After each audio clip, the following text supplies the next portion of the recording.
ಇದು ವಿಶೇಷವಾಗಿ ಜೋಡೆತ್ತಿನ ಕೃಷಿಕರನ್ನು ಉಳಿಸಬೇಕು ಮತ್ತು ಬೆಳೆಸಬೇಕು ಅನ್ನುವಂತಹ ಒಂದು ವಿಶೇಷವಾದಂತಹ ಕಾರ್ಯಕ್ರಮ. ಆದರೆ ನಿಮಗೆ ಇವತ್ತು ಪ್ರಾಕ್ಟಿಕಲ್ ಆಗಿ ಹೇಳೋದಾದರೆ ಗುರು ಹೆಂಗೆ ನಮಗೆ ಅನುಭವ ನೀಡುತ್ತಾನೆ ಅನ್ನೋದು ಗೊತ್ತಿಲ್ಲ. ಬೇರೆ ಬೇರೆ ರೀತಿಗಳಿರ್ತಾವೆ ಅಂತಂದರೆ ಇವತ್ತೆಲ್ಲರಿಗೂ ಅನುಭವ ಆಗ್ತದೆ. ಇಷ್ಟು ಜನ ಬಂದಂಗೆ ಆಯ್ತು ಬರುವಾಗ. ಅಲ್ಲಿಂದ ಇಲ್ಲಿವರೆಗೆ ಏನಾಯಿತು, ಒಂದು ದೊಡ್ಡ ಮೆರವಣಿಗೆ ಎಲ್ಲರೂ ನಿಂತು ನೋಡ್ತಾ ಇದ್ರು. ವಿಚಿತ್ರ ಅಂತಂದರೆ ಆ ಮೆರವಣಿಗೆಗೆ ಮೂಲ ಶಕ್ತಿಯಾಗಿ ನಿಂತವ್ರು ಯಾರಪ್ಪ ಅಂತಂದ್ರೆ ಜೋಡೆತ್ತಿನ ಕೃಷಿಕರು. ಆದ್ರೆ ಅವರೇ ಬಂದಿದ್ದ ಕಾರ್ಯಕ್ರಮಕ್ಕೆ ಭಾಗವಹಿಸಕ್ಕೆ ಅವ್ರಿಗೇನಪ್ಪ ಅಂದ್ರೆ ಆಸ್ಪದ ಸಿಗ್ಲಿಲ್ಲ. ಆಸ್ಪದ ಯಾರು ಮಾಡ್ಕೊಡ್ರಿ? ಅವ್ರಿಗೆ ಕೈಯಾಗಿರುವಂಥ ಎತ್ತುಗಳು ಅವ್ರು ನಿಂದಿರುವುದಿಲ್ಲ. ಹಾಗೆ ದುಡ್ಡು ಊರಿಂದ ಬಂದಾವು, ಹೌದಾ? ನೀರು ಕುಡಿಸ್ಬೇಕು ಮತ್ತು ಅವ್ರಿಗೆ ನೀವು ಹಾಕಬೇಕು, ಅನಿವಾರ್ಯ ಪರಿಸ್ಥಿತಿ ಅದು. ಅದೇ ನೀವು ಏನಾದರೂ ಟ್ರ್ಯಾಕ್ಟರ್ ಮೆರವಣಿಗೆ ಮಾಡಿದ್ದಾರೆ ಅಂತ ತಿಳ್ಕೊಳ್ಳೋಣ, ಏನಾಗ್ತಿತ್ರಿ? ಏನಾಗ್ತಿತ್ತು? ಟ್ರ್ಯಾಕ್ಟರ್ ಮೆರವಣಿಗೆ ಮಾಡಿದರೆ ಖಂಡಿತವಾಗಿಯೂ ಕೂಡ ಎಲ್ಲರೂ ಆರಾಮ್ ಬಿಟ್ಟು ಇಲ್ಲಿ ಬಂದು ಕೊಡ್ತಿದ್ರು, ಹೌದ್ರಿ? ಅದಕ್ಕೆ ಇದಕ್ಕೆ ವ್ಯತ್ಯಾಸ ಏನು ಅಂತಂದರೆ, ಎತ್ತು ಕಟ್ಟೋದು ಅಂದರೆ ಜವಾಬ್ದಾರಿ ಅದ ಅಂತ, ಟ್ರ್ಯಾಕ್ಟರ್ ಇಡೋದು ಅಂತಂದರೆ ಯಾವ ಜವಾಬ್ದಾರಿನೂ ಹೆಚ್ಚಿಗಿಲ್ಲ ಅಂತಂದರೆ. ಮತ್ತು ಜವಾಬ್ದಾರಿ ಹೆಂಗದಪ್ಪ ಅಂತಂದರೆ ಕೇವಲ ಒಬ್ಬನೇ ಮಾಡಿದ್ರೆ ಸಾಗೋದಿಲ್ಲ. ಅಲ್ಲಿ ಹೆಂಡತಿನೂ ಬೆಂಬಲ ಕೊಡಲೇಬೇಕು ಮತ್ತು ಬೆಂಬಲ ಅವ್ರ ಮಕ್ಕಳು ಕೂಡ ಅದಕ್ಕೆ ಬೆಂಬಲ ಕೊಡಲೇಬೇಕು. ಅಂದ್ರೆ ಮಾತ್ರ ನಾವು ಜೋಡೆ ಕಟ್ಟಕ್ಕೆ ಸಾಧ್ಯತೆ ಇದೆ. ಆದರೆ ಅನಿವಾರ್ಯತೆ ಇವತ್ತು ಭೂಮಿ ಮೇಲೆ ಹೆಂಗೆ ಬಂದಿದೆ ಅಂತಂದರೆ, ಅವರನ್ನು ಉಳಿಸದೆ ಹೋದರೆ ನಾವೆಲ್ಲರೂ ಉಳಿಯೋಕ್ಕೆ ಸಾಧ್ಯತೆಯೇ ಇಲ್ಲ. ಯಾರು ಉಳಿಯೋಕ್ಕೆ ಸಾಧ್ಯತೆ ಇಲ್ಲ. ಇದು ಕೇವಲ ಇದು ಸಮಸ್ಯೆ ಅನ್ನುವಂಥದ್ದು ನಮ್ಮ ಗ್ರಾಮದ್ದಲ್ಲ, ಗ್ರಾಮಕ್ಕೆ ಮಾತ್ರ ಸೀಮಿತ ಅಲ್ಲ, ರಾಜ್ಯಕ್ಕೆ ಮಾತ್ರ ಸೀಮಿತ ಅಲ್ಲ, ನಮ್ಮ ದೇಶಕ್ಕೆ ಮಾತ್ರ ಸೀಮಿತ ಅಲ್ಲ, ಇಡೀ ವಿಶ್ವಕ್ಕೆ ಇದು ಬಂದಂಥ ದೊಡ್ಡದಂಥ ಗಂಡಾಂತರ. ಅವ್ರು ಉಳಿದ್ರೇನೆ ಎಲ್ಲರೂ ಉಳಿಯೋರು ಅಂತ. ಇದು ಯಾವ ಆಧಾರದ ಮೇಲೆ ಹೇಳ್ತೀರಿ? ಏನು 12ನೇ ಶತಮಾನದಲ್ಲಿ ಏನು ಎಲ್ಲ ವಚನಕಾರರು ಏನು ವಚನ ಬರ್ತಿದ್ದಾರೋ ಅದರ ಆಧಾರಿತವಾಗಿಯೇ ಹೇಳ್ತಾ ಇರುವಂಥದ್ದು. ಅದೇ ರೀತಿ 5,000 ವರ್ಷಗಳ ಇತಿಹಾಸ ಏನು ಹೇಳ್ತದೆ ಅದರ ಆಧಾರಿತವಾಗಿ ಹೇಳ್ತಾ ಇರೋದು. ಅದೇ ರೀತಿ ಹಿಂದಿನ ಆಧುನಿಕ ವಿಜ್ಞಾನದ ಆಧಾರಿತವಾಗಿ ಇದು ಹೇಳ್ತಾ ಇರೋದು ಅಂತ. ಇದೇ 20 ವರ್ಷಗಳ ಹಿಂದೆ ಎತ್ತುಗಳು ಯಥೇಚ್ಛವಾಗಿದ್ದು ನಾವು ಆರೋಗ್ಯವಾಗಿದ್ವಿ. ಎತ್ತುಗಳು ಕಡಿಮೆ ಆದಂಗೆ ಪ್ರತಿ ಗ್ರಾಮಗಳಲ್ಲಿ ಕೂಡ ಅನಾರೋಗ್ಯಕ್ಕೆ ತುತ್ತಾಗುವಂಥವ್ರ ಸಂಖ್ಯೆ ಹೆಚ್ಚಿಗೆ ಆಗತ್ತದ. ಇದು ಹೇಳ ಪ್ರಾಕ್ಟಿಕಲ್ ಆಗಿ ನೋಡೋಣ, ಹೌದ್ರಿ? ಸಂಬಂಧದಂತಿರೋ ಇಲ್ಲ ಹೇಳಿ. ಹಾಗಿದ್ರೆ ಇನ್ನೂ ಎತ್ತುಗಳಂತ ಕಮ್ಮಿ ಆಗಕತ್ತಾವ ಅನ್ನೋದು, ಇನ್ನೂ ಹೆಚ್ಚಿಗೆ ಕಮ್ಮಿ ಆದಂಗೆ ಇನ್ನೂ ಹೆಚ್ಚಿಗೆ ರೋಗಗಳು ಹೆಚ್ಚಿಗೆ ಆಗ್ತಾವ ಇಲ್ಲೋ? ಇನ್ನು ನಮ್ಮ ಮನೆಗೆ ಔಷಧಿಗಳು ಹೆಚ್ಚಿಗೆ ಆಗ್ತಾನೆ ಹೋಗ್ತದೆ. ಹಾಗಾಗಿ ಏನಾಗುತ್ತೆ, ನನ್ನ ನರಕ ಅನ್ನುವಂಥದ್ದು ಬೇರೆ ಇರಲಿಲ್ಲ. ನರಕ ಸ್ವರ್ಗ ನಮ್ಮ ಮನೆಗೆ ಅದ. ನರಕ ಮತ್ತು ಸ್ವರ್ಗ ಯಾವಾಗಪ್ಪ ಅನ್ನೋದು ತೋರ್ಸವ ಯಾರಪ್ಪ? 4 ಕಾಲಿನ ಬಸವಣ್ಣ ಅಂತ. ನಾ ಹೋದೆ ಅಂದ್ರೆ ನರಕ ಅದ, ನಾ ಉಳಿದೆ ಅಂದ್ರೆ ಸ್ವರ್ಗ ಅದ. ಆದ್ರೆ ನಾವೆಲ್ಲರೂ ಈಗ ಏನು ಮಾಡಕತ್ತೀವಿ, ನಮ್ಮ ಮನೆಯೇ ನರಕ ಮಾಡ್ಕೊಳಕತ್ತೀವಿ. ಒಬ್ಬರು ಮನೆಯಾಗ ಕ್ಯಾನ್ಸರ್ ಪೇಷಂಟ್ ಆದ್ರೆ ಏನಾಗ್ತದ್ರಿ? ಒಬ್ಬರಿಗೆ ಅವನಿಗೆ ಆರೋಗ್ಯ ಏನು ದೈಹಿಕವಾಗಿ ಅವನಿಗೆ ಕೆಟ್ಟಿರ್ತದ, ಮನ್ಯಾಗ ಎಲ್ಲರಿಗೂ ಕೂಡ ಮಾನಸಿಕವಾಗಿ ರೋಗ. ಈಗ ಈ ತುಂಗಭದ್ರಾ ಅಚ್ಚುಕಟ್ಟು ಪ್ರದೇಶದಲ್ಲಿ ಕೆಲವೊಂದು ಗ್ರಾಮಗಳಲ್ಲಿ 4ರಲ್ಲಿ ಒಬ್ಬರಿಗೆ ಏನು ಕ್ಯಾನ್ಸರ್ ಆಗಿರುವಂಥದ್ದು. ಯಾಕಾಯ್ತು ಅಂತಂದ್ರೆ ಅಲ್ಲಿ ನೆಲ್ಲು ಬೆಳೆಯಕತ್ರು, ಹಾಗಾಗಿ ಎತ್ತು ಉಪಯೋಗ ಇಲ್ಲ ಅನ್ನುವಂಥ ಕಾರಣಕ್ಕೆ ಎಲ್ಲನೂ ತೆಗೆದುಬಿಟ್ರು. 4ರಲ್ಲಿ ಒಬ್ಬರಿಗೆ ಆಗ್ತಾ ಇದೆ. ಇಷ್ಟೆಲ್ಲ ಆಗಿ ನಾವು ಏನು ಮಾತಾಡ್ತೀವಿ ಅಂತಂದ್ರೆ, ಅದಕ್ಕಿಂತ ಮುಂಚೆ ಇನ್ನೊಂದು, ಇದು ರೋಗ ಅಂತಾರೂ ಹೆಚ್ಚಿಗೆ ಆಗತ್ತದ. ರೋಗದಿಂದ ನಾವು ಮುಕ್ತರಾಗಬೇಕಾದ್ರೆ ಎತ್ತುಗಳು ಬೇಕೇ ಬೇಕು ಅನ್ನುವಂಥದ್ದು. ಅಂದ್ರೆ ಅರ್ಥ ಏನಪ್ಪ ಅಂದ್ರೆ ರೋಗ ಪಕ್ಕ ನಾವು ಪಾಠ ಕಲಿಸ್ತದ ಅಂತ. ಇನ್ನು 5 ವರ್ಷನಾಗ ಎತ್ತು ಅಂತಂದ್ರೆ ಇದೆಲ್ಲ ಹಾಲು ತುಂಬಿಡ್ತದೆ, ಪಕ್ಕ ತುಂಬ ಬೇಕು. ಯಾಕಂದ್ರೆ ನಮ್ಗೆ ಪೆಟ್ಟು ಬಿದ್ದಾಗ ನಮ್ಗೆ ಗೊತ್ತಾಗೋದಿಲ್ಲ. ಹಿಂಗೆ ಮಾತಿನಿಂದನೇ ನಾವು ಪೆಟ್ಟು ನೀಡಿದವರು ಯಾರಪ್ಪ? ಪೂಜಿಸಿ ಸಿದ್ದೇಶ್ವರ ಅಪ್ಪ ಅವರು. ಅದಕ್ಕಾಗಿ ನಾವು ನೌಕರಿ ಬಿಟ್ಟು ಇದು ಕೆಲಸಕ್ಕೆ ಹಾಕ್ಬೇಕಾಯ್ತು. ಅಪ್ಪವ್ರು ತಿಳಿಸಿದ್ರು ಮುಂದೆ ಭವಿಷ್ಯ ಎಲ್ಲಿರ್ತದ ಅಂತೇಳಿ. ಹಿಂಗೆ ನಿಸರ್ಗ ಏನಾಗೋದಪ್ಪ ಅಂದ್ರೆ ಎಲ್ಲರಿಗೆ ಪಾಠ ಕಲಿಸೋದು ಅದ. ಭಾಳ ದಿವಸನೂ ಇಲ್ಲ, ಮತ್ತೆ ಕೇವಲ 5 ವರ್ಷ. ಎತ್ತು ಅಂದ್ರೆ ನೀವು ಎಲ್ಲಿ ಬೇಕಾದ್ರೆ ಕೊಡ್ತಾರೆ. 8 ಹೊತ್ತು ಒಂಟು ಎತ್ತು ಬಂತು ಅಂದ್ರೆ ಅರ್ಥ ಏನು? ಅರ್ಥ ಏನಪ್ಪ ಅಂದ್ರೆ ಒಂದೊಂದು ಎತ್ತಿನ ಬೆಲೆನೂ ಅಷ್ಟು ಗಗನಕ್ಕೆ ಇರ್ತದ ಅಂತ ಇನ್ನು ವರ್ಷ 2 ವರ್ಷದಾಗ ಒಂದೊಂದು ಎತ್ತಿನ ಹೇಳಾಕಲಿ ಸುಮ್ಮ ಕೊಟ್ಟಿಗೆಯಾಗ ಮುಕ್ಕೊಳಕನೇ ರೊಕ್ಕ ನೀಡುವಂಥ ಪರಿಸ್ಥಿತಿ ಬರ್ತದೆ. ಬರೀ 1-2 ವರ್ಷದಾಗ ನಿಮ್ಗೆ ಹೇಳ್ತಾರೆ, ಭಾಳ ದಿವಸನೇ ಇಲ್ಲ. ಆ ರೀತಿ ಈ ನಿಸರ್ಗ ಪೆಟ್ಟು ಕೊಡೋದು. ಅದಕ್ಕಾಗಿ ಕಾಲಜ್ಞಾನ ಏನು ಸದಾಶಿವ ಏನು ಹೇಳಿದ್ದಾರೆ, ಗಟ್ಟಿ ಉಳಿತದ ಜೋಳ ಹಾರ್ತದ ಅಂತಂದ್ರೆ ಅರ್ಥ ಏನು? ಈಗೇನು ಬಂದದಲ್ಲ ಇದೇ ಗಟ್ಟಿ ಅಂತ. ಎಷ್ಟೆಲ್ಲ ತಿಳಿದ್ರು ಕೂಡ ಎಷ್ಟೆಲ್ಲ ಮಾಡಿದ್ರು ಕೂಡ ಬರೋದಿಲ್ಲ ಅಂತಂದ್ರೆ ಅದೇ ಜೋಳು ಅಂತೇಳಿ ಸಿಂಪಲ್ ಆಗಿ. ಒಂದು ರೋಗ ಅಂಕರು ಪಕ್ಕ ಎಚ್ಚರಿಸ್ತದೆ, ಇನ್ನೊಂದು ಎಚ್ಚರಿಸ್ತದೆ. ಏನಪ್ಪಾ ಅಂತಂದ್ರೆ ಹೇಳಕ್ಕಾಗೋದಿಲ್ಲ, ಇನ್ನು 15 ದಿವಸ ಎಚ್ಚರಿಸ್ಬೋದು. ಎಲ್ಲರೂ ಎದನ್ನು ಅವಲಂಬಿಸಿದೀವಿ? ಮೊದಲು ಎತ್ತನ್ನು ಅವಲಂಬಿಸಿದೀವಿ. ಈಗ ಏನು ಅವಲಂಬಿಸಿದೀವಿ? ಅದು ವಿರುದ್ಧವಾದಂಥ ಶಕ್ತಿ ಅಂತಂದ್ರೆ ತೈಲ ಶಕ್ತಿ ಅಂತ. ಅದೆಲ್ಲ ಎಲ್ಲಿದ್ರಿ? ಇರಾಕ ಎಲ್ಲ ನೋಡಿ. ಅದು ಎಲ್ಲಿ ಅದಲ್ಲ ಅಲ್ಲಿನೂ ನಾಶ ಆಗ್ತಿರ್ತದೆ, ಅದನ್ನ ಹೆಚ್ಚಿಗೆ ಆಗೋದಿಲ್ಲ. ಹೌದ್ರಿ? ಹೆಚ್ಚಿಗೆ ಆಗ್ತದ ಅದು ಏನಾದರೂ ತೈಲ ಒಂದು ಕಡೆ ಏನಾದರೂ ಇರ್ತದೆ, ಅದು ತೆಗೆದಂತಾಗ ಕಡಿಮೆ ಆಗೋದು ನಾಶ ಆಗ್ತದೆ. ಕೇವಲ ಅದು ಕಡಿಮೆ ಆಗೋದಷ್ಟೇ ನಾಶ ಆಗೋದಿಲ್ಲ, ಆ ಭೂಪ್ರದೇಶವನ್ನೇ ನಾಶ ಮಾಡ್ತದೆ. ಇದಕ್ಕೆ ಯುದ್ಧ ಆಗಕ್ಕೆ ಮೂಲ ಕಾರಣ ಅಂದ್ರೆ ಅಲ್ಲಿರುವಂಥ ತೈಲ ಶಕ್ತಿ. ಇವತ್ತು ಇರಾನ್, ಇರಾಕ್, ಏನು USA ಇವೆಲ್ಲ ರಷ್ಯಾ ಯಾಕೆ ಈ ಯುದ್ಧದಲ್ಲಿ ಪಾಲ್ಗೊಂಡಿದ್ದಾವೆ, ಯಾಕೆ ಮಾಡ್ತಾ ಇದ್ದಾವೆ ಅಂತಂದ್ರೆ ತಮ್ಮ ದೇಶವನ್ನೇ ನಾಶ ಮಾಡ್ಕೊತಾ ಇದ್ದಾರೆ. ಮೂಲ ಕಾರಣ ಇದೇ ತೈಲ ಶಕ್ತಿ. ಅಂದ್ರೆ ಈ ತೈಲ ಶಕ್ತಿ ವಿನಾಶದಲ್ಲಿ ಕೊನೆಗೊಳ್ಳುತ್ತದೆ ಅಂತೇಳಿ ಅರ್ಥ. ಸಿಂಪಲ್ ನಿಮ್ಗೆ ಹೇಳ್ತಾರೆ, ನೀವೇನೇ ಮಾಡಿ ಭೂಮಿ ಮೇಲೆ ಕೊನೆಗೆ ನರಕನೇ ತೋರಿಸೋದು ಅಂತ ತೈಲ ಶಕ್ತಿ. ಇನ್ನೊಂದು ಏನಪ್ಪಾ ಅಂದ್ರೆ ನಂದಿ ಶಕ್ತಿ ಅಂತ. ನಂದಿ ಶಕ್ತಿ ಏನು ತೋರಿಸೋದು ಅಂದ್ರೆ ಶಿವಾಲಯ ತೋರಿಸೋದು ಅಂತ. ಶಿವನ ಜಾಗದಲ್ಲಿನೇ ನಮ್ಮನ್ನು ನಿಲ್ಲಿಸೋದು ಅಂತ. ಸಾಧ್ಯವಾದ್ರೆ ನೀನೇ ಶಿವ ಅಂತೇಳಿ ಪರಿಚಯ ಮಾಡೋದು ಯಾವ ಅಂತಂದ್ರೆ 4 ಕಾಲಿನ ಬಸವಣ್ಣ ಅಂತ, ನಂದಿ ಅಂತೇಳಿ. ಹಾಗಾಗಿನೇ ಎಲ್ಲ ಶಿವಾಲಯಗಳಲ್ಲಿಯೂ ಕೂಡ ನಂದಿ ಇರುವಂಥದ್ದು ಅಂತ. ಇದು ನಿಸರ್ಗದ ತತ್ವ ಇರುವಂಥದ್ದು. ಈ ನಿಸರ್ಗದ ತತ್ವವನ್ನ ಸರಳ ರೂಪದಲ್ಲಿ ಪರಿಚಯ ಮಾಡಿದವರು ಯಾರಪ್ಪ ಅಂದ್ರೆ 12ನೇ ಶತಮಾನದ ಜಗಜ್ಯೋತಿ ಬಸವಣ್ಣವರು. ಹಿಂದಿನ ಎಲ್ಲಾ ಶರಣರು ಸಂತರು ಎಲ್ಲರೂ ಕೂಡ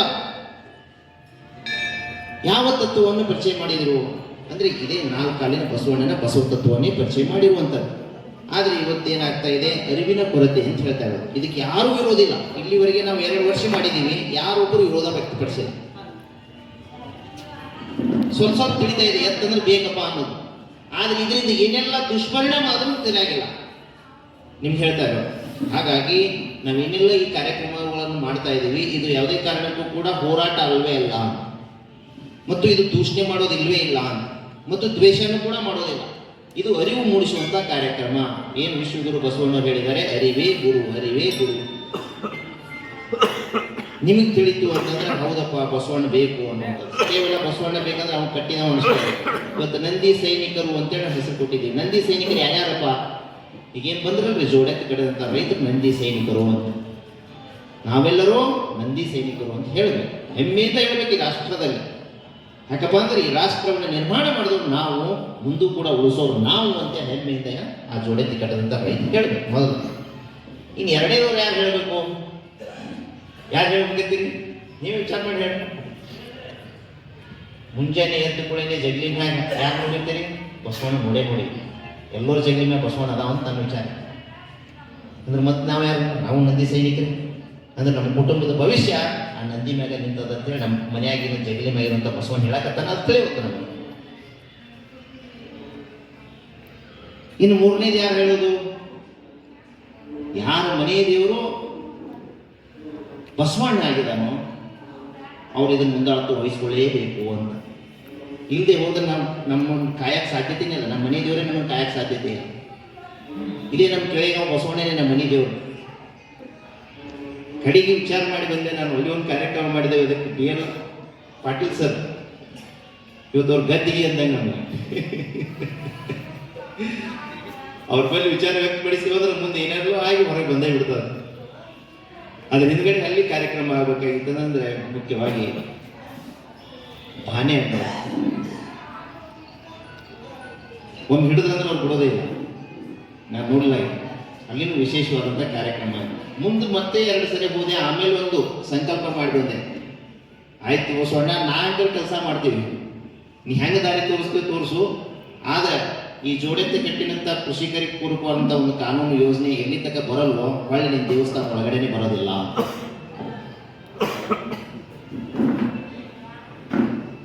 ಯಾಕೆ ಯಾಕೆ ಇದನ್ನ ಮಾಡಬೇಕಾಯ್ತು ಸಂಕಲ್ಪ ಅಂತಂದರೆ, ನಾವು ಹೋಗಿ ಎಷ್ಟು ನಾವು ಕೈ ಮುಗಿಲಿ ಏನೇ ಪೂಜೆ ಮಾಡಲಿ ಅದರಿಂದ ಆ ಕೆಳಗಿನ ಬಸವಣ್ಣ ತೃಪ್ತಿ ಆಗಲ್ಲ ಅನ್ನೋದು ನನಗೆ ಸ್ಪಷ್ಟ ಆಯಿತು. ಆ ಬಸವಣ್ಣನ ಸಂತತಿ ಇಲ್ಲಿ ಜೀವಂತವಾಗಿ ಎಲ್ಲೇ ಇದ್ದರೂ ಕೂಡ ಉಳಿಸೋದ್ರಿಂದ ಅವ ತೃಪ್ತನಾಗ್ತಾನೆ ಅಂತ ಸ್ಪಷ್ಟವಾದಂಥ ಕಾರಣಕ್ಕಾಗಿ ಈ ಸಂಕಲ್ಪ ಮಾಡಬೇಕಾಯ್ತು.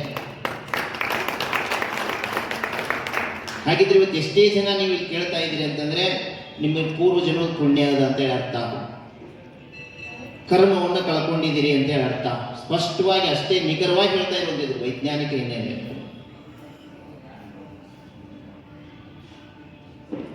ಹಾಗಿದ್ರೆ ಇಲ್ಲಿ ಎಷ್ಟು ಜನ ಅದೀವಿ ಅನ್ನೋದು ಮುಖ್ಯ ಅಲ್ಲ, ನಾನು ಒಬ್ಬ ನಂದಿ ಸೈನಿಕನಾಗಿ ಹೆಂಗೆ ಹೊರಗೆ ಹೋಗ್ತೀನಿ ಅನ್ನೋದು ಬಹಳ ಮುಖ್ಯ ಆಗ್ತದೆ. ಕೇವಲ ನಂದಿ ಸೈನಿಕನಾಗಬಾರ್ದು, ನಂದಿ ಸೇನಾಧಿಪತಿ ಆಗಬೇಕು ಅಂತ.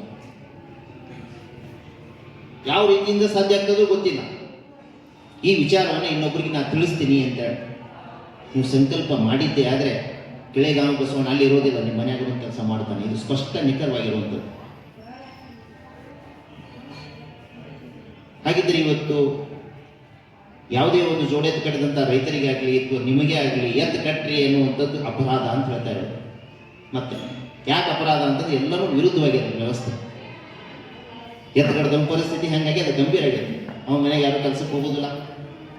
ಅವನ ಮನೆಯಾಗ ಕನ್ಯೆ ಇತ್ತು ಅಂತಂದ್ರೆ, ಅವನ ಮನೆಯಾಗ ಹೊರ ಇದ್ದವಂದ್ರೆ ಅಂದ್ರೆ ಕನ್ಯೆ ಹುಡುಕ್ತಿದ್ರೆ ಯಾರು ಕನ್ಯೆ ಕೊಡೋದಿಲ್ಲ. ಪರಿಸ್ಥಿತಿ ಹೆಂಗದಂತ ಹೆಂಗೆ ಎತ್ತು ಕಟ್ಟ್ರಿ ಅಂತ ಯಾಕೆ ಹೇಳೋದು. ಈ ಸರ್ಕಾರಿ ನೌಕರು ಅಂತಂದ್ರೆ ಒಮ್ಮೆ ನಾವು ಹೊಲ ಮಾರಿ ನಾನು ಒಂದು ನೌಕರಿ ಹಿಡಿದು ಸಾಕು ಅಂತ ನಾವು ಭಾವನೆ ಬರ್ತದೆ ಎಲ್ಲರ ಬಳಿ. ಹೌದ್ರಿ, ಇವತ್ತು ಹಾಗೆ ಬರ್ತದ್ದು. ಮತ್ತೆ ಇವೆಲ್ಲರೂ ಕಸಾಯಿಖಾನೆಗೆ ಹೋಗ್ಲಾರ್ದು ಏನಾಗ್ತದೆ. ಹಾಗಾಗಿ ಕಟ್ಟ್ರಿ ಎನ್ನುವಂಥದ್ದು ಖಂಡಿತ ಪರಿಹಾರ ಅಲ್ಲವೇ ಅಲ್ಲ. ಜೋಡೆತ್ತು ಕಟ್ಟಿದಂಥ ರೈತರಿಗೆ ಪೂರಕವಾದಂಥ ಕಾನೂನು ಯೋಜನೆ ತರಲೇಬೇಕು ಅನ್ನುವಂಥದ್ದು ಮಾತ್ರ ಪರಿಹಾರ. ಒಪ್ತೀನಿ ಏನಾದ್ರು ನಾನು ಹೇಳೋದು. ಹಾಗಿದ್ರೆ ಇಲ್ಲಿ ಮುಖ್ಯವಾಗಿ ಜೋಡೆತ್ತು ಕಟ್ಟಿದಂಥ ರೈತರಿಗೆ ತಿಂಗಳ 11,000 ರೂಪಾಯಿ ಪ್ರೋತ್ಸಾಹಧನವನ್ನು ಕೊಡಬೇಕು ಅನ್ನೋಂಥದ್ದು ಮೊದಲೇದು ನಾವು ಒತ್ತಾಯ ಪತ್ರವನ್ನು ಕಳಿಸಿದ್ದೀವಿ ಸರ್ಕಾರ. ಆದರೆ ಅವ್ರಿಗೆ ಘೋಷಣೆ ಮಾಡೋದಿಲ್ಲ. ನಾವು ಇವತ್ತು ಬಜೆಟ್ ಆಯಿತು, ಇವತ್ತು ಬಜೆಟಲ್ಲಿ ಅದು ಬರಬೇಕಾಗಿತ್ತು. ಸಾಕಷ್ಟು ಜನ ವಿಜ್ಞಾನಿಗಳಿದ್ದಾರೆ, ಅವರು ಕೂಡ ಪ್ರಯತ್ನ ಮಾಡಿದ್ದಾರೆ. ಆದರೂ ಕೂಡ ಅದರಲ್ಲಿ ಇನ್ಕ್ಲೂಡ್ ಮಾಡಿಲ್ಲ ಅಂತಂದ್ರೆ ಕಾರಣ ಏನು ಅಂದರೆ ನಾವು ಎತ್ತು ಉಳಿಸಿದೆ ಅಂತ ನಾವು ಮತ ಕೊಟ್ಟಿಲ್ಲ. ಅಂದ್ರೆ ಜವಾಬ್ದಾರಿ ಯಾರು? ನಾವೇ ಜವಾಬ್ದಾರಿ. ಮತ್ತು ನಾವು ಕೊಡದೇನೆ ಅವ್ರಿಗೆ ಒತ್ತಡ ಹಾಕಿದ್ರಾಗ ಆಗ್ತೇನೆ. ಅದಕ್ಕಾಗಿ ನಾವು ಇದನ್ನು ತೀವ್ರಗತಿಯಲ್ಲಿ ಜಾಗೃತಿಯನ್ನು ಮೂಡಿಸೋದು ಬಿಟ್ಟರೆ ಮತ್ತೊಂದೇನಿಲ್ಲ. ಒಗ್ಗೂಡಬೇಕು ಅಂತ ನಾವೆಲ್ಲರೂ ಕೂಡ ಎಲ್ಲರೂ ಕೂಡ ಎಚ್ಚೆತ್ತುಕೊಳ್ಬೇಕು ಅಂತ. ಈಗ ನಾವು ಸುಮಾರು ಶುಗರ್ ಕೇನ್ ಫ್ಯಾಕ್ಟ್ರಿಗೆ ಅಲ್ಲೇ ಇದ್ದು ಎಲ್ಲರೂ ಹಾಯ್ದು ಬಂದೀವಿ. ಅಲ್ಲಿ ವಿಡಿಯೋ ಕೊಟ್ಟು ಮಾಡಿದ್ದೇವೆ ನಾವು. 81 sugar cane ಫ್ಯಾಕ್ಟ್ರಿಗಳಿದಾವೆ.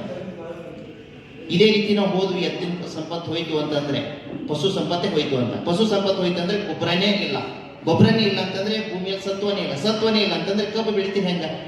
Sugar cane recovery ಹೆಂಗೆ ಬರ್ತದ?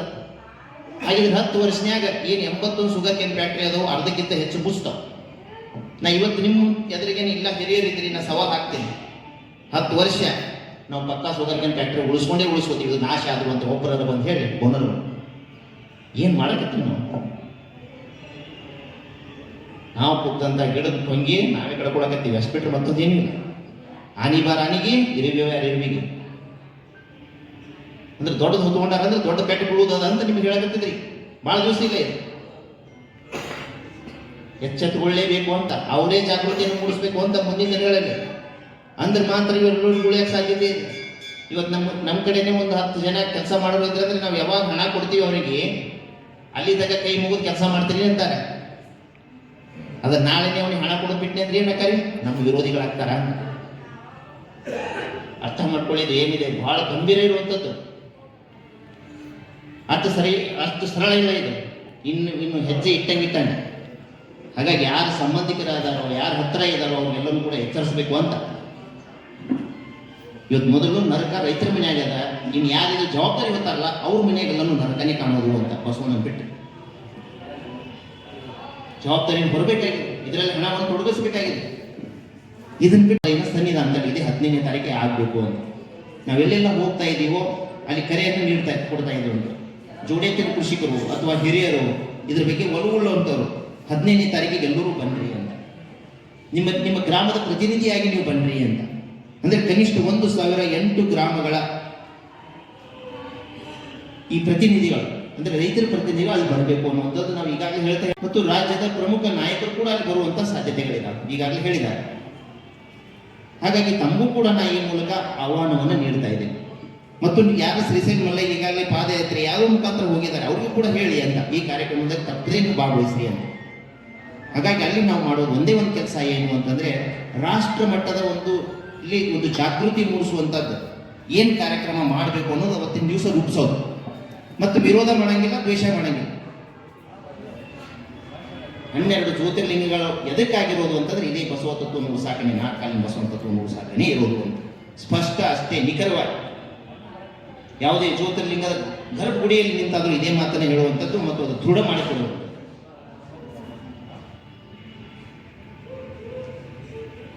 ಎಂಥ ಪರಿಸ್ಥಿತಿಯಲ್ಲಿ ಇದ್ದೀವಿ ಅಂತಂದ್ರೆ, ಇವತ್ತು ನಮ್ಮ ಭಾರತ ದೇಶಕ್ಕೆ ಏನು ಸ್ವತಂತ್ರ ಸಿಗೋದಿತ್ತು ಆ ಸಂದರ್ಭದಲ್ಲಿ ಅದರ ಅವಶ್ಯಕತೆ ಎಷ್ಟಿತ್ತು, ಅದರ 1000 ಪಟ್ಟು ಅವಶ್ಯಕತೆ ಇವತ್ತು ನಂದಿ ಸಂಪತ್ತನ್ನು ಉಳಿಸುವ ಅವಶ್ಯಕತೆ ಅದ. ಹಾಗಾಗಿ ಇವತ್ತು ನಾನು ರಾಷ್ಟ್ರ ಸಮಸ್ಯೆ ಅಂತ ಹೇಳಕ್ಕಿಲ್ಲ, ಇಡೀ ಜಗತ್ತಿನ ಸಮಸ್ಯೆ ಆಗಿರೋದು. ಆದರೆ ಒಂದು ಭರವಸೆ, ಖಂಡಿತವಾಗಿಯೂ ಕೂಡ ಇದು ಏನೇ ಆಗಿರಬೇಕು ಅಂದರೆ, ಆದರೆ ನಮ್ಮ ಭಾರತ ದೇಶ ಮಾತ್ರ ಜಗತ್ತಿಗೆ ವಿಶ್ವಗುರು ಆಗ್ತದೆ. ಅದು ಎದ್ರ ಮುಖಾಂತರ ಅಂದರೆ ಇದೇ ನಂದಿ ಶಕ್ತಿಯಿಂದನೇ ಆಗೋದು. ಯಾಕಂದ್ರೆ ನಮ್ಗೆ ಕೂಡಕ್ಕೆ ಅವಕಾಶ ಅದ. ನಮ್ಮಲ್ಲಿ ಎತ್ತಿರ್ಲಿಕ್ಕಿಲ್ಲ, ನಮ್ಮ ಮನ್ಯಾಗ ಜಗಲಿ ಮ್ಯಾಗ ಬಸವಣ್ಣ ಅದಾನ, ನಮ್ಮ ಮನೆ ದೇವರು ಬಸವಣ್ಣ ಅದಾನ. ನಾವೆಲ್ಲರೂ ಕೂಡ ಅದೇ ಜ್ಯೋತಿರ್ಲಿಂಗಕ್ಕೆ ತೆಲಿಗೆ ಹಾಕ್ತೀವಿ ಅಂತ ನಾವೆಲ್ಲರೂ ಒಂದು ಗೂಡ್ತೀವಿ ಅಂತೇಳಿ ಅರ್ಥ. ಒಪ್ತೀರಿ ನಾನು ಹೇಳೋದು? ಒಪ್ಬೋದು, ಕೂಡ್ಬೋದ ನಾವು? ನಮ್ಮಲ್ಲಿ ಏನೇ ಭೇದ ಭಾವ ಇರ್ಬೋದು, ಆದ್ರೆ ಕೂಡ್ಸಾಕಲ್ಲ ಅದಾನ ಅಂತ, ಮಲ್ಲಯ್ಯ ಅದಾನ ಅಂತ, ನಮ್ಮ ಜಗಲಿ ಮ್ಯಾಗ ಬಸವಣ್ಣ ಅದಾನ, ನಮ್ಮ ಮನೆ ದೇವರು ಬಸವಣ್ಣ ಅದಾನ ಅಂತ. ಹಾಗಾಗಿ ಇದು ಒಟ್ಟಾಗಿ ಈ ರಾಷ್ಟ್ರವನ್ನು ಜೋಡಣೆ ಮಾಡುವಂಥ ಒಂದು ವಿಶೇಷವಾದಂಥ ಕಾರ್ಯಕ್ರಮ. ಹಾಗಾಗಿ ಇದಕ್ಕೆಲ್ಲದಕ್ಕೂ ಜೋಡಣೆ ಮಾಡ್ತಾ ಇರುವಂಥವ್ರು ಯಾರಪ್ಪ ಅಂದ್ರೆ ಪೂಜ್ಯ ಶ್ರೀ ಸಿದ್ದೇಶ್ವರ ಅಪ್ಪಾಜಿ ಅವರು ಅಂತ, ನಡೆದಾಡುವ ದೇವರು, ಸಾಕ್ಷಾತ್ ಶಿವ. ಕಣ್ಣಿಗೆ ಕಾಣಕತ್ತಿಲ್ಲ ಅವರು, ಆದ್ರೆ ಅವರೇ ನಿಂತು ಕೆಲಸ ಮಾಡಕತ್ತಿಲ್ಲ ಭೂಮಿ ಮೇಲೆ. ಅಂತ ಒಬ್ಬ ಗುರು ಬಂದಾಗ ಅದು 1000 ವರ್ಷ ಏನಾದರೂ ಒಂದು ಯೋಜನೆ ಅವರು ಬಿಟ್ಟು ಹೋಗೇ ಹೋಗ್ತಾರೆ ಅಂತ. ಅದಕ್ಕೆ ಇದು ಸಾಕ್ಷಿ ಮೊದಲ ಹಂತದಲ್ಲಿ. ನೀವು ಏನು ಮಾಡ್ಕೊಳಕ್ಕಾಗೋದಿಲ್ಲ. ಅಪ್ಪೋರು ಇದ್ದ ಹೊತ್ತಿನಾಗ ಏನು ಪ್ರವಚನಕ್ಕೆ ಎಷ್ಟು ಜನ ಬರ್ತಿದ್ರು, ಅದಕ್ಕಿಂತ ಲಕ್ಷ ಜನ ಮುಂದಿನ ದಿನಗಳಲ್ಲಿ ಅವ್ರನ್ನ ಸಿದ್ದೇಶ್ವರ ಅಪ್ಪವರು ಅಂತ ಬರುವಂತ ದಿನಗಳು ತಾನಾಗೆ ಬರ್ತಾವೆ ಅನ್ನುವಂಥ. ಬಸವಣ್ಣವ್ರು 12ನೇ ಶತಮಾನದಾಗ ಹೋಗಿದ್ದಾರೆ, ಆದ್ರೆ ಇಲ್ಲಿವರೆಗೆ ಅದಾರೆ ಅಂತ ಅಂದ್ರೆ ಇಷ್ಟು ದಿವಸದ ಯೋಜನೆ ಇತ್ತು ಅಂತ. ಅದೇ ರೀತಿ ಸಿದ್ದೇಶ್ವರಪ್ಪ ಮುಂದಿನ 1000 ವರ್ಷಗಳಿಗೆ ಅದು ಯೋಜನೆ ಇದೆ ಅಂತ. ಅದೇ ಕಾರಣಕ್ಕಾಗಿ ಯಾವ ಮನೆಯಲ್ಲಿ ಜನ್ಮ ತಾಳಿ 14 ವರ್ಷ ಬಾಲ್ಯವನ್ನು ಕಳೆದು ಹೊರ ಜಗತ್ತಿಗೆ ಬಂದು ಈ ಮಂತ್ರ ದೀಕ್ಷೆಯನ್ನು ನೀಡಿದ್ರು ಸಿದ್ದೇಶ್ವರಪ್ಪ ಅವರು, ಅದೇ ಮನೆಯಿಂದನೇ ಇವತ್ತು ನಂದಿ ಕ್ರಾಂತಿ ಆಗ್ತಾ ಇದೆ. ಆ ನಂದಿ ಕ್ರಾಂತಿ ಯಾರ ಮುಖಾಂತರ ಆಗ್ತಾ ಇದೆ? ಅದೇ 14 ವರ್ಷ ಏನು ಬಾಲ್ಯ ಕಳೆದಿದ್ದ ಸಿದ್ದೇಶ್ವರಪ್ಪ ಅವರು ಅವರ ಸೋದರಾಗಿ ಜನ್ಮ ತಾಳಿದಂತ ಪೂಜ್ಯ ಶ್ರೀ ಸೋಮಲಿಂಗ ಅಜ್ಜವರಿಂದ. ನಿಮ್ಗೆ ವಿಚಿತ್ರ ಅನ್ನಿಸ್ತದೆ, ಅವ್ರು ಮಂತ್ರ ಕ್ರಾಂತಿ ಮಾಡಿದರೆ. ಇವತ್ತು ಈ ಕ್ರಾಂತಿ ಏನಾದ್ರೂ ಆಗ್ಬೇಕಾಯ್ತಂದ್ರೆ ಮೂಲ ಸೂತ್ರಧಾರಿ ಅಪ್ಪ ಸೋಮಲಿಂಗ ಅಜ್ಜವರು ಅಂತ. ನಮ್ಮಲ್ಲಿ ಸಾವಿರಾರು ವಿಚಾರಗಳಿರ್ಬೋದು, ಆ ವಿಚಾರಕ್ಕೆ ಬೆಲೆ ಕೊಡೋರಿಲ್ಲ ಅಂತಂದ್ರೆ ಇದು ಯಾಕೆ ಹೊರಬರ್ತದೆ ಅಂತ. ಇವತ್ತು ಅಜ್ಜವರು ಏನಾದ್ರೂ ಬಾಯಿ ತೆರೆದು ಎಂತಿಂತವ್ರು ಬಂದಲ್ಲಿ ನಿಂದಿರ್ಬೋದು, ನಮ್ಮಲ್ಲಿ ಏನು ತಗೊಂಡು ಹೋಗಿಲ್ಲ, ನಾವು ಬರೀ ವಿಚಾರ ತೆಗೆದುಕೊಂಡು ಹೋದೇವಿ. ಆ ವಿಚಾರಕ್ಕೆ ಅವ್ರು ಬೆಲೆ ನೀಡಿದಂತ ಕಾರಣಕ್ಕಾಗಿ ನಮ್ಗೆ ದೊಡ್ಡ ಶಕ್ತಿ ಬಂತು, ಕೂಡ್ಸೋಣ ಅಂತ ಬಂದ್ವಿ. ನಾವು ಇದೇ ನಗರಕ್ಕೆ ಬರಬೇಕಾಗಿತ್ತು ಅಂತಂದ್ರೆ ನಾವಿಲ್ಲಿ ಹೋಗುವಾಗ ಕೇವಲ ಒಂದು ಫೋನ್ ಮಾಡಿದ್ರೆ ಮನ್ಯಾಗ ಕರೆಗೆಸಿಂದ ನಮಗ ಅಷ್ಟೇ ಆದ್ರ ಆತಿಥ್ಯವನ್ನು ನೀಡಿ ನೀವು ಬಂದಾಗೆಲ್ಲನೂ ಮಾಡೋಣ ಅಂತೇಳಿ ನಿಂತವರು BL ಪಾಟೀಲ್ ಸರ್ ಅವರು. ಮುಂದೆ ಅಲ್ಲಿಂದ ಪರಿಚಯ ಆಗಿತ್ತು ಬಾಣೆಹಣ್ಣು, ಮುಂದೆ ನಾಯಕನವ್ರ ಪರಿಚಯ ಆದ. ಈಗ ಎಲ್ಲರೂ ಬಂದಿದೆ, ಮುಂದೆ ಗಿರೀಶ್ ಅನ್ನೋರು ಪರಿಚಯ ಆದ್ರೆ. ಈ ರೀತಿ ಒಬ್ಬೊಬ್ಬರು ಏನಾಗ್ತಾ ಇದೆ, ಇದನ್ನು ಜೋಡಣೆ ಮಾಡ್ತಾ ಇದ್ದೇನೆ ಬಸವಣ್ಣ. ಹಾಗಾಗಿ ಇವತ್ತು ಈ ಹೆಸರುಗಳು ನಮ್ಮ ಮನಸ್ಸಿನಲ್ಲಿ ಅದಾವೆಲ್ಲೂ ಗೊತ್ತಿಲ್ಲ, ಅದು ಖಂಡಿತವಾಗಿಯೂ ಕೆಳಗೆ ಬಸವಣ್ಣ ಮನಸ್ಸಿನ ಪಕ್ಕ ಎಲ್ಲರದ್ದು ಹೆಸರು ಕೂಡ ಹೆಂಗೆ ಭಾಗವಹಿಸ್ತೀವಿ. ಹಾಗಾಗಿ ಇದಕ್ಕಿಂತ ದೇವ್ರ ಕಾರ್ಯ ಮತ್ತೊಂದು ಇಲ್ಲೇ ಇಲ್ಲ ಭೂಮಿ ಮೇಲೆ. ಹಾಗಾಗಿ ನಾವೆಲ್ಲರೂ ಒಂದು ಕೂಡೋಣ. ಮತ್ತು ನನಗೆ ವಿಶೇಷಪ್ಪ ಅಂದ್ರೆ ಈ ಗ್ರಾಮದ ತಾವೆಲ್ಲ ಹಿರಿಯರು ಮುಂದೆ ನಿಂತು ಮಾಡ್ತಾ ಇರುವಂಥದ್ದು. ಯಾಕಪ್ಪ ಅಂದ್ರೆ ಹಿರಿಯರದೇ ಇವತ್ತು ಏನಪ್ಪಾ ಅಂತಂದ್ರೆ ದೊಡ್ಡದಾದಂಥ ಜವಾಬ್ದಾರಿ ಇರುವಂಥದ್ದು.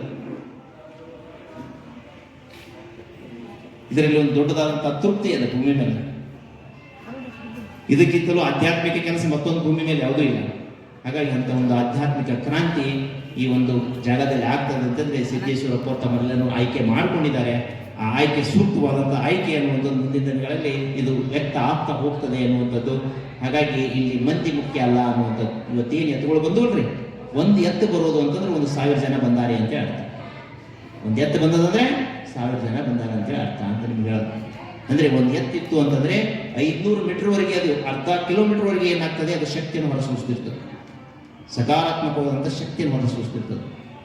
ಆ ಎತ್ತುಗಳ ಸಂಖ್ಯೆನೇ ಕಡಿಮೆ ಆದಂಥ ಕಾರಣಕ್ಕಾಗಿ ಸಂಪೂರ್ಣವಾಗಿ ನಕಾರಾತ್ಮಕ ಶಕ್ತಿ ಇವತ್ತು ಹೊರಗಡೆ ಇರುವಂಥದ್ದು. ಅದಕ್ಕಾಗಿ ಇವೆಲ್ಲ ರೋಗ ರುಜಿನಗಳೆಲ್ಲ ಹರಡ್ತಾ ಇರುವಂಥದ್ದು. ಹಾಗಾಗಿ ಕೊನೆಯಲ್ಲಿ ಒಂದೇ ಒಂದು ನಿಮಗೆ ಸರಳವಾಗಿ ಹೇಳೋದಾದ್ರೆ, ಸಾಧ್ಯವಾದರೆ ನಂದಿ ಶಕ್ತಿ ನಮ್ಮ ಜೋಡಿ ಕೆಲಸ ಮಾಡಬೇಕಾಗಿತ್ತು ಅಂದ್ರೆ ಒಂದು ಶಾಂಪೂ ಇದೆ, ಇದೇ ಕನ್ನೇರಿ ಮಠದಲ್ಲೇ ಮಾಡಿದ್ದಾರೆ ಮತ್ತು ಬೇರೆ ಬೇರೆ ಇದರಲ್ಲಿನೂ ಕೂಡ ಮಾಡ್ತಾ ಇದ್ದಾರೆ. ಆ ಶಾಂಪೂವನ್ನು ನಾವು ಏನಾದರೂ ಬಳಕೆ ಮಾಡಿದೆವು ಅಂತಂದ್ರೆ ಯಾವುದೋ ರೂಪದಲ್ಲಿ ನಂದಿ ನಮ್ಮ ಮುಖಾಂತರ ಕೆಲಸ ಮಾಡಕ್ಕೆ ಶುರು ಮಾಡ್ತಾರೆ. ನೆಗಡಿ, ಕೆಮ್ಮು ಇಂಥವು ಸುಮಾರು ಇದರಿಂದ ನಾವು ದೂರ ಆಗಿರ್ತೀವಿ. ಯಾರಾದ್ರೂ ನೀವು ಪ್ರಯತ್ನ ಮಾಡಿ ನೋಡಿ, ಹಂಚ್ಕೊಂಡು ನೋಡಿ. ಆದಷ್ಟು ಅದರ ವಸ್ತುಗಳನ್ನು ನಾವು ಬಳಕೆ ಮಾಡ್ಕೊಳ್ಳೋದು ನಮ್ಮ ಜೀವನದಲ್ಲಿ ಸಾಧ್ಯವಾದಷ್ಟು. ಅಂದಾಗ ನಾವು ಅವರಿಗೆ ಬೆಂಬಲನೂ ನೀಡಿದಂಗೆ ಆಗ್ತದೆ, ನಾವು ಆರೋಗ್ಯನೂ ಕೂಡ ಸಿಗ್ತದೆ. ಯಾವುದೇ ಆಗಿರ್ಬೋದು, ಸಾಕಷ್ಟು ನೂರಾರು ವಸ್ತುಗಳು ಬಂದಿದ್ದಾವೆ. ಹಾಗಾಗಿ ಒಂದನೇದ್ದು ಜೋಡೆತ್ ಕಟ್ಟಿದಂಥ ರೈತರಿಗೆ 11,000 ರೂಪಾಯಿ, ಎರಡನೇದ್ದು 10% ಬಜೆಟ್. ಎದಕ್ಕಪ್ಪ ಅಂದ್ರೆ ಇಂಥ ವಸ್ತುಗಳನ್ನು ತಯಾರಿ ಮಾಡಿ ಪ್ರತಿ ಮನೆಗೆ ಹೋಗ್ಬೇಕು ಅಂತ, ಅದಕ್ಕಾಗಿ 10% ಬಜೆಟ್ ಅಂತ ಇವೆರಡು ಆಗ್ಬೇಕನ್ನೋಂಥದ್ದು ಇದೆ. ಹಾಗಾಗಿ ನಾವೆಲ್ಲರೂ ಒಂದುಗೂಡಿ ಒಮ್ಮತದಿಂದ ನಾವು ಈ ನಿಟ್ಟಿನಲ್ಲಿ ವಿಚಾರಗಳನ್ನು ವ್ಯಕ್ತಪಡಿಸ್ತಾ ಹೋದ್ವಿ ಅಂತಂದ್ರೆ ನಮ್ಮ ನಾಯಕರು ಇದಕ್ಕೂ ಕೂಡ ಅವರು ಸ್ಪಂದನೆ ಮಾಡೇ ಮಾಡ್ತಾರೆ ಅಂತ. ಯಾರು ವಿರೋಧಿಗಳಿಲ್ಲ, ನಮ್ಮ ಅಣ್ಣತಮ್ಮದೇ ನಾಯಕರಿದಾರ. ಅವ್ರು ಮಾತಾಡಿರುವಂಥದ್ದು ಇದೇ ವಿಷಯ ಯಾರು ಮಾತಾಡೋದಿಲ್ಲ. ಇದು ವಾಸ್ತವ ನಿಮಗೆ ಹೇಳ್ತಾ ಇರುವಂಥದ್ದು. ಹಾಗಾಗಿ ಅವ್ರು ಮಾತಾಡಬಾರ್ದು, ಹಂಗಾಗಿದೆ ಪರಿಸ್ಥಿತಿ. ಒಪ್ತೀರಿ ಹೇಳೋದ್ರಿ? ಹೌದಾ? ಇದುವರೆಗಿನ ಕೊರತೆ ನಿಮ್ಗೆ ಹೇಳ್ತಾ ಇರೋದು. ಯಾರು ವಿರೋಧಿಗಳೇ ಇಲ್ಲ, ಅದು ಪರಿಸ್ಥಿತಿ ಹಂಗೆ ಬಂದದ್ದು. ಹಾಗಾಗಿ ಇವತ್ತು ಎಲ್ಲರೂ ಕೂಡಿನೇ ಇದಕ್ಕೆ ಪರಿಹಾರ ಕಂಡುಕೋಬೇಕಾಗಿದೆ. ವಿರೋಧದಿಂದ ಇದು ಪರಿಹಾರ ಇಲ್ಲೇ ಇಲ್ಲ ಅಂತ ಅಪ್ಪೋರು ಮಾಡಿದ್ದೇನೆ ಕೂಡಿಸೋ ಕೆಲಸ ಇವತ್ತೂ ಆಗತ್ತಂತ ಅಪ್ಪೋರಿಂದ ಕೂಡಿಸೋ ಕೆಲಸ ಬಿಟ್ಟರೆ ಮತ್ತೊಂದೇನಿಲ್ಲ. ಹಾಗಾಗಿ ತಾವೇನು ಕೂಡಿದ್ದೀರಿ, ಮುಂದಿನ ದಿನ ನಿಮ್ಮ ಮುಖಾಂತರ ಅಪ್ಪೋರು ಏನೇನೋ ಕೆಲಸ ಮಾಡಿಸೋರಿದ್ದಾರೆ ಅನ್ನೋದು ಪಕ್ಕ ಇದೆ. ಹಾಗಾಗಿ ತಾವೇನು ಅಚ್ಚುಕಟ್ಟಾಗಿ ಏನು ನಮ್ಮನ್ನು ಆತ್ಮೀಯವಾಗಿ ಸ್ವಾಗತ ಮಾಡಿ ಈ ಕಾರ್ಯಕ್ರಮವನ್ನು ಏನು ಆಯೋಜನೆ ಮಾಡಿದಿರಿ, ಪ್ರತಿಯೊಬ್ಬರಿಗೂ ಕೂಡ ನಾನು ಕೋಟಿ ಕೋಟಿ ಅಭಿನಂದನೆಗಳು ಸಲ್ಲಿಸಿ ನನ್ನ ಮಾತುಗಳನ್ನು ಮುಕ್ತಾಯ ಮಾಡ್ತೇನೆ.